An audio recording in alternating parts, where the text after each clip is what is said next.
Olá, seja muito bem-vindo a mais um episódio do Gente Pode, o podcast de gente da BRH Pará e que está trazendo nessa série só gente fera que está fazendo sucesso no 20º Congresso de Gente e Gestão da BRH Pará. E você sabe que eu e Rosani, que não me deixa andar mal acompanhada, trazemos as pessoas que fazem diferença aqui no Congresso para a gente aprofundar, ouvir uma dica, uma história, uma percepção, um passo a passo.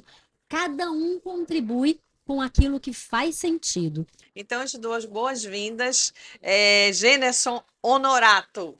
Muito obrigado. Seja bem-vindo ao podcast. E assim, a tua palestra mexeu com o pessoal, né? Falar de cultura e performance. Conta para quem não veio, Aham, qual foi o recado que você deu ontem na tua palestra? boa. Bom, primeiro, obrigado pelo convite. Estou super feliz de estar com vocês. Aliás, que dupla incrível, né, gente? Essa leveza dessa troca, eu acho que no mundo com tanta informação é muito legal de se deparar Ah, com é boas sempre legal. conversas, Que legal. né? Bate-papo. Com bons bate-papos. Na minha palestra ontem, a minha ideia foi tentar fazer uma provocação em torno de duas coisas que são centrais, são fundamentais dentro das organizações, né? Cultura, tudo é cultura. O cafezinho que você toma na hora do intervalo é cultura. A maneira como a organização se posiciona diante dos diversos temas, para dentro e para fora, são cultura. A maneira como a gente faz o negócio é cultura. Então, tudo está dentro disso. E é claro, quando a gente fala de recursos humanos, tem uma certa busca, urgência e que eu chamo de cobrança na ideia de que nós tenhamos mais performance, que a gente se aproxime mais do negócio, que a gente possa mensurar de uma maneira mais assertiva a maneira como a gente performa dentro das organizações, mas me interessou muito trazer em que mundo a gente está vivendo, fazer uma reflexão sobre em qual momento histórico estamos, tanto do ponto de vista organizacional como do ponto de vista de mundo, que eu chamo não, é o Zeitgeist, né, o espírito do tempo. Onde estamos nesse espírito do tempo e como, a partir do momento que a gente talvez ganhe uma lucidez a respeito desse lugar, de que forma a gente pode agir para ressignificar a prática, buscar novas forças também e empolgação para poder performar também como RH, porque afinal de contas, se o RH que cuida, quem cuida do RH, essa é uma premissa importante, mas trazendo coisas do nosso tempo aí que podem nos dar tanto sustentabilidade quanto esgotar a todos nós a respeito da energia que nós temos para poder fazer as coisas acontecerem no dia a dia. Então, esse é um pouco do que eu trouxe aqui. Eu sugiro que você também, na próxima, tente estar no Congresso de Gestão, Gente de Gestão, no 21º Congresso de Gente de Gestão, Deus quiser. porque vale super a pena. Eu acho que é um momento de trazer, né, novas coisas para dentro do nosso arcabouço, né, novas coisas para dentro das nossas práticas. E dizem que foi legal. Quando alguém me pergunta, e aí, gostou dessa palestra? Eu falo, dizem que foi legal, porque afinal de contas, a voz do povo é a voz de Deus, É, né? porque tu fica altamente suspeito nessa De posição, falar, né? né? Exatamente por isso. Escuta, Jenny, você fala assim para a gente um pouquinho de cultura, né? Que RH é um agente, né, de promoção de cultura Aham. também, né? Então, hoje, o que que tem de novidade para o RH? Qual que é o papel, continua sendo o papel do RH? Enfim, qual a influência do RH para fazer esse papel dentro da cultura da empresa? Pô, muito legal. Talvez o RH esteja hoje numa das posições mais complexas e talvez nas posições mais importantes dentro de uma organização hoje. Uhum. Porque, principalmente da pandemia para cá, a gente passou por um momento onde a gente passou a discutir. Eu lembro quando eu comecei em RH, que não faz muito tempo, nós discutíamos se o ambiente ia ser open space ou não. Depois a gente passou a discutir resiliência, depois a gente passamos a discutir diversidade, super importante, né? E passamos pelo momento de pandemia de discutir se é híbrido, se é remoto, se é presencial, como que vai ser isso. E hoje a gente está discutindo tecnologia, se tem IA, se tem automação, se não tem automação e por aí vai. Do ponto de vista cultural, eu acho que a partir do momento da pandemia que nós passamos a trabalhar, quem tem essa possibilidade, né, na indústria, ali na operação, talvez tenha essa possibilidade de trabalhar remotamente, mas muita gente teve. E isso causou, e eu tenho dito isso há muito tempo, uma fragmentação cultural. Porque quando você está dentro da organização, que você chega pela manhã, encontra as pessoas, toma um cafezinho, senta para trabalhar, sai para almoçar, vai para o happy hour e Tem tudo todos os mais, ritos, tem né? todos os ritos de uma formação cultural que é muito subliminar, né? A cultura ela se manifesta muito menos do que está escrito nas paredes e nos manuais e mais na maneira como a gente se relaciona e vice-versa, né? Então o RH hoje tem um desafio fundamental que é como, apesar de que é importante frisar, quem faz cultura é toda a organização, do CEO, a pessoa que está fazendo a limpeza, né?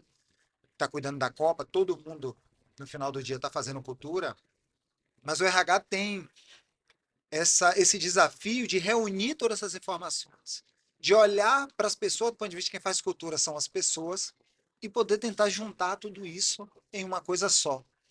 Então, o que a gente tem de novidade, e que não é nem tanto uma novidade assim, aí tem essa provocação que eu trago muito nas minhas palestras, que é, a gente está falando muito hoje de comunidade. Uhum. O marketing está falando de comunidade, vendas está falando de comunidade, e o RH precisa falar um pouco mais sobre comunidade. É, aquela coisa de que veste a camisa, foguete não dá ré, a gente está começando a questionar isso, né? Ah, eu visto a camisa, mas por baixo da camisa tem a minha camisa. Foguete dá ré sim, eu canso, né? Não dá para ficar trabalhando 24/7, porque minha cabeça não aguenta. E são coisas fundamentais da existência, nossa existência dentro do trabalho.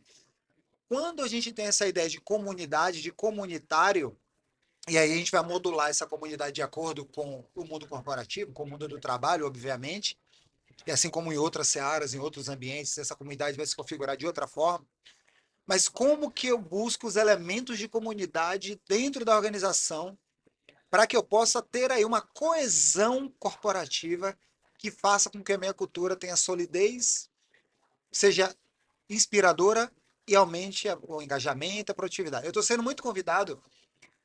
Gênesis, poxa, preciso falar mais de produtividade. Como é que a gente vai fazer um workshop sobre produtividade? E eu digo, eu me descontrato, eu brinco. Eu falo, não vai ser. Não é isso. Não vai ser um A workshop que as vibe pessoas vão não fazer é essa. produtividade. A vibe não é essa. Não vai ser uma palestra que as pessoas vão fazer produtividade. Menos a palestra ainda do que Menos o a palestra ainda. Vai ser um trabalho longo de entender quais são as motivações. Vou dar um exemplo. Eu fiz 2 projetos para a Globo Minas e para a Globo Brasília, para o jornalismo em Brasília, de um dia inteiro, em dias separados, né? Fiz em Minas, depois fiz em Brasília. E eles me deram um briefing, que era um briefing assim, com a Globo tá mudando, né? Muita gente nova chegando. No caso de Minas, por exemplo, eles tinham muita gente do futebol. Falei, poxa, tem um cara, a pessoa que fica dentro do carro cortando, tem um cara que está com a câmera na beira do campo, tem uma pessoa que está trabalhando áudio, tem um jornalista que está na beira do campo, tem um narrador e o comentarista que está lá na cabine. E às vezes a gente não está se conversando. É natural isso acontecer na nossa vida, né? cada um vai cuidar da sua Cada um vai cuidar da história, sua história e vai em sua frente. bolha. E eu fui protagonizar exatamente essa coisa da história. Eu entendo que para você ter uma coesão e uma formação de comunidade, a gente tem que conhecer as nossas histórias. Então a gente trabalha com pessoas há 5, 10 anos e a gente não conhece a pessoa. Uhum. Oi, tudo bem? Tudo. Ah, como é que tá? Tô bem, e você? Tudo. E ponto. E não conhece, a gente não se conhece. E aí, o insight que eu tive é, quer conhecer o outro de verdade? Conheça as suas histórias. Fiz um workshop de dia inteiro sobre as histórias e depois as pessoas vieram contar as histórias das pessoas no final. As pessoas começaram a chorar. Nos 2 ambientes separados de pessoas que não estavam, se emocionaram a partir do momento que conheceu a história do outro. Fulano de tal, eu trabalho com ele há 10 anos, eu jamais imaginei que ele tinha um sonho de ser cozinheiro. E a gente ficou conversando sobre por que você não vai ser cozinheiro. E a gente se emocionou. Tá? Então, conhecer o outro com as suas histórias. A gente não é da porta para dentro só da organização.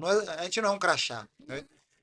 Então, do ponto de vista dessa formação de comunidade, a pergunta é: você está conhecendo a história das pessoas que trabalham com você? A gente é só um crachá? Ou nós somos pessoas, nós somos gente que temos as mesmas dores, os mesmos medos, os mesmos sentimentos, independente da hierarquia, né? E que isso se encontra num lugar.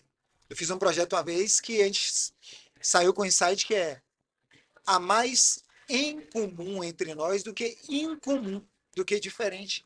Por que a gente não se encontra onde nós temos as mesmas dores e ficamos sempre buscando a diferença para poder apontar o dedo, talvez, uns para os outros? Isso não constrói coesão, não constrói bem-estar no trabalho, Uhum. não constrói vontade de ir ao trabalho. Então são desafios importantes, mas são pistas de que talvez, e aí eu faço a provocação de que não é no livro Think Again, do Adam Grant, ou no livro Mindset, que vai estar nossas respostas. Não é só no David o Urich, se eu estiver falando o nome dele, isso aqui eu gosto muito dele, que traz boas pistas para a gente, é uma pessoa que se atualiza no contemporâneo e isso é fundamental. Uhum. Mas essas pistas estão aí no seu lugar, na sua comunidade, na sua organização. Aí estão as pistas que vão transformar a cultura Tu sabes corporativa. que a gente brinca muito na BRH, temos um projeto chamado Prêmio Ser Humano, né, que as empresas inscrevem Aham, os seus trabalhos. E a gente sempre fala, até uma frase da Rosani, que aham. não precisa ser um projeto da NASA. Não precisa. É para ser uma coisa simples, é para ser uma coisa prática, mas que esteja trazendo resultado dentro da organização com as pessoas. Essa é a tônica do Na ciência de projeto. foguete, né? Não, não. E porque as pessoas ficam meio que pirando o cabeção, sabe? De fazer coisas complexas, novidades super. Quero ir para o mais difícil, para, sabe? Quando Pra... tem o beabá. E eu tô tendo a impressão aqui, com a tua fala, de que tu tem esse olhar para fazer o básico bem feito, Básico bem de feito. fazer com que as pessoas entendam que ali são pessoas, Aham. né? Como eu brinco sempre, o CPF antes da matrícula, né? Exatamente. E como é que isso tem repercutido dentro das organizações? Porque as organizações ainda são muito a matrícula, né? A gente tem conversado com várias pessoas aqui nessa edição mesmo do podcast dentro do Congresso, e a gente está vendo que tem parece que não é um saudosismo, mas talvez um retorno, né? Para Aham. olhar para o humano. Tu tem Aham. percebido isso como movimento? É, tinha uma frase que eu elaborei quando eu trabalhava ainda numa empresa, eu estava participando de um projeto, que é os números não mentem, mas também não sentem. Porque a impressão que eu tenho, na verdade, assim, quando eu olho para o que está escrito na parede, ou no site, vamos para o site. Você entra no site, pelo menos de 99% das empresas que eu entrei, nós valorizamos as pessoas. Evidências, cadê? Como que você faz isso? Como que você valoriza isso? Você chega nas plataformas de avaliação corporativa, a nota está horrível. Você vai ver o turnover, se a pessoa tiver, né, bom senso, vai ver que as pessoas estão indo embora. E a gente está falando o tempo todo que o ser humano é fundamental. A conta não fecha, né? É, E as pesquisas dizem que a gente pede demissão das lideranças, não da organização em si. Então eu vejo que, na verdade, assim, é uma provocação que eu até fiz antes da minha palestra, e que para mim isso é central. Eu me interesso muito por essa ideia de questionar coisas que a gente olha e fala, isso é assim. Eu falo, não, calma, isso é assim? Por isso que eu fiz uma crítica ontem ao Fórum Econômico Mundial do ponto de vista das habilidades, dos skills do ano. Pensamento crítico e não sei o quê. Falou, uau, Não reinventaram vou a nem roda. criar mais. Reinventaram a roda do pensamento crítico. Ninguém sabe que isso é importante. Obrigado. Não, jamais imaginaria isso sem vocês. Para o que é que nós temos de fato como uma ideia do que nós somos. E aí eu trouxe a provocação de que a gente avalia talento da maneira errada, no sentido de olhar, de maneira errada não, talvez de uma maneira que se mostre no momento talvez um pouco ultrapassada, no sentido de como que eu aproveito o meu talento aqui, como que eu aproveito o que somos como Brasil, como brasileiros, como que eu olho para isso como algo que realmente vai fazer a virada do jogo. E eu digo que o RH é geralmente cobrado, e aí é uma cobrança mesmo, e a gente às vezes se apequena diante dessas cobranças, deixa de enfrentá-las como deveríamos, por conta do dia a dia, por conta da infotoxicação, porque tem que fazer a máquina girar, tem que recrutar, tem que desenvolver. A gente está envolto numa coisa que o Jim Kalbeck, que é de um livro de mapeamento de experiência, de uma outra coisa, chama de introspecção organizacional. Nós estamos, de maneira geral, dentro de uma introspecção organizacional. E dentro dessa introspecção, vem lá o diretor, diretora de não sei o que de operação para dizer o que o RH tem que fazer. Mas o RH em nenhum momento vai lá meter o dedo para dizer que tem que ser feito lá em operações. Por que você vem falar aqui o que eu tenho que fazer? Porque quando a gente vai olhar a sucessão para o CEO, para os cargos de diretoria, quem está na sucessão? Ó, direção de operação, direção de finanças. Por que a pessoa de RH não está na sucessão para ser CEO se as pessoas aqui são as mais valorizadas? Se as pessoas são o principal ativo? Por que eu não boto para cuidar do principal ativo como um todo, pessoas que são especialistas em cuidar de ativo como um todo, que são aqui o RH?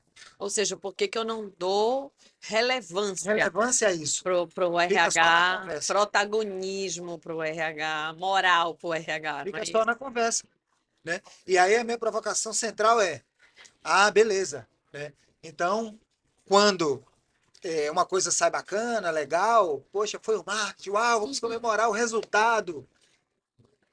E nunca o RH, né? Se deu errado, é o RH. Se deu certo, foi alguém que fez, né? Como que a gente pode abraçar, de certa forma, essa ideia de que nós somos muito potentes, nós somos muito importantes. E mais do que o RH tem que saber mais do negócio. O RH tem que ser mais people analytics. O RH tem que. E eu tenho feito a provocação que não, o RH já é negócio, o RH já é analytics. Quem tem que aprender de alguma coisa é o marketing, tem que saber mais de gente.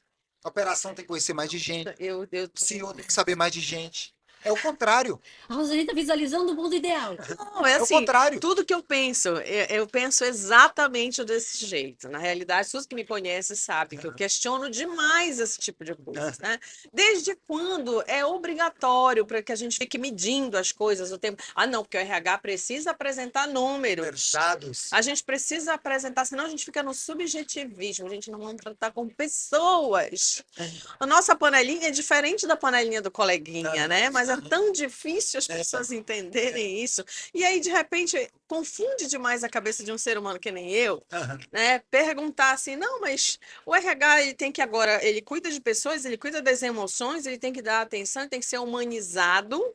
A gente era tudo isso, vocês mandaram a gente virar números, Aham. né? Virar números, virar tradução de ROI, de não sei o quê, de não sei o quê, de planilha, porque, né, se você não entender de planilha de Excel, de IA, de não sei o quê, se você não mostrar o ROI, a planilha do resultado do mês, o gráfico, não sei o quê e tal, você não é um RH estratégico. Taylor.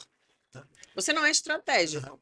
Mas quando você é um RH humano que vai lá, pergunta, acolhe, né, pensa junto, traz a pessoa para ser protagonista, para ter um. Ah, não.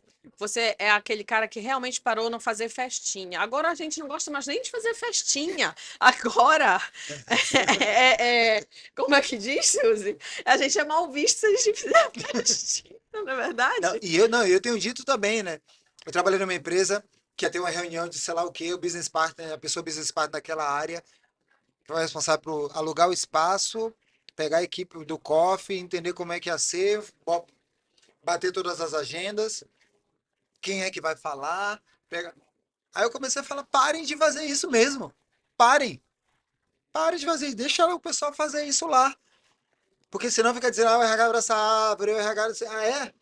Porque eu acho. Deixa todo mundo se virar para ver como é Se que é vire, fazer. faça seu negócio, eu não sou estratégia. Isso Se não é isso não estratégia, não, é. meu amigo. Isso Então, aí, faça, resolva. exatamente. Porque eu acho essa coisa da planilha e do número uma boa zona de conforto. Uma boa zona de conforto. Eu já tive a honra, eu tenho amigos executivos, pessoas, já trabalhei com comitê executivo dentro de corporações e tal. Dialogo com presidentes de empresas que são meus amigos, que eu conheço pessoalmente. Com todo respeito, não conheço nenhum deles, para mim, é um gênio. Com todo respeito. Sabe do negócio, conhece a política corporativa, sabe fazer as coisas e tal, ali, botar, olhar, cobrar. Cobrar, Né? cobrar, cobrar. Tem equipe de finanças que você cobra, tem equipe de que você cobra. É isso que você faz. É isso que você faz. Mas o RH tem que ser estratégico, tem que fazer o foguete decolar, porque senão, porque o RH não tem PNL, inteligência artificial, computadores, o caminhão que anda sozinho, o foguete que agora pousou e deu ré, tudo isso, com menos ou mais dinheiro, as empresas que podem vão ter. Vão ter. Ah, e agora botamos uma IA aqui na nossa empresa, amanhã seu concorrente botou também. Tchau. Menos. Acabou a festa. Menos. As empresas que cuidarem melhor das pessoas, que tiverem RHs estratégicos, mas não do ponto de vista do negócio, do ponto de vista das pessoas que são o negócio. Eu não gosto de fazer essa distinção. Outro dia eu estava conversando com a diretora de RH que estava me dizendo: ah, tivemos uma reunião hoje com o negócio. Aí eu levantei a mão no Zoom. Ela fala, G, você não é do negócio? Foi aquele silêncio. Constrangedor. Estranho, você não é do negócio? Você é o negócio. Então, acho que, concluindo, acho que a gente tem que ter um pouco mais de. Baixar um pouco a síndrome do impostor do RH, síndrome da impostura, de achar que tá tudo ruim, que não tá bom. Se eu faço isso, não tá bom. Se eu avalio dessa forma, a gente não tá avaliando direito. Se eu preciso dar um aumento, o RH quer dar aumento. Gente, então, assim, bota um IA e vamos ver o que, que vai acontecer. O resultado, provavelmente, nós já sabemos. Olha, papo bom. Ai, gente, Já acabou o tempo? Mas, rapaz, horas e horas. meu relógio já apitou, tem Não, 3 não, minutos. não acredito. Rapaz. Pô, gastei o tempo todo mexendo nem vocês fazerem perguntas. Não, mas foi riquíssimo. Porque, Cara, sabe o que acontece? Nós temos um público que é sedento de conhecer e de aprender. E eles têm que ouvir mais a você do que a nós. ah, Com certeza. Nós somos só intermediárias Ah. aqui. E olha, eu acho que valeu demais. Porque sim, a gente entende que pessoas têm a ver com a gente, mas não só conosco. ah, Não é coisa do RH. Tem até livro falando disso. Ah. E tem gente que ainda não leu, não sei por quê, mas enfim. Fica a dica. E eu acho que é importante que a gente te coloque também em contato com quem quiser bater um papo contigo. Sim. Como é que é a tua rede social? Como é que as pessoas podem te encontrar? Bom, esse nome que vocês vão estar vendo aqui em algum lugar, Gênesis Honorato, eu brinco que tem uma coisa boa e uma ruim. A coisa boa, que se você botar meu nome no Google, você sabe tudo sobre mim. E a coisa ruim é que se você botar meu nome no Google, você sabe tudo sobre mim. Então, Gênesis Honorato é Gênesis no LinkedIn, no Instagram. Beleza.